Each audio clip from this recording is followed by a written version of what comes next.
Life into your power. I prophesy. You dry bone. I prophesy. Life in you in the name of Jesus. I stand here today as Ezekiel in your life. I see here so many dry bones. They have no hope. They have lost hope. They are crying. They are suffering. People are laughing at them. But I want to prophesy to you, dry bone.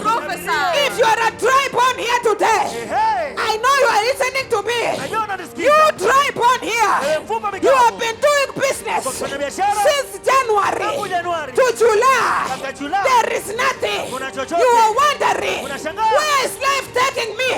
But I want to tell you, there was a grave you are inside. But God has commanded me to come and open the grave right now, so that you can come out of that grave, so that your business can go on. I don't know which grave, which covenant was made in your life, but what I know today, you dry bone, I prophesy life in you in the name of Jesus. You dry bone, I prophesy into your marriage, life in the name of Jesus.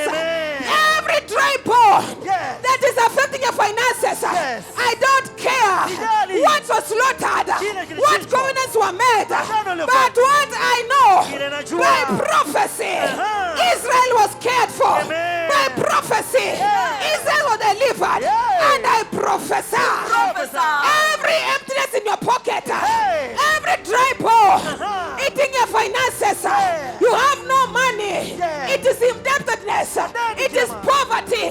From today, I prophesy life into your pocket, life into your business, life into your marriage, life into your family. I prophesy. I don't care what was done, but what I care today, you came here dry. You are living full of life. You came here poor. You are living full of life. You came here dead. You are coming out of that grave. Dry bones today. Get to life in the name of Jesus. Mifupa mikavu pata uhai leo kwa jina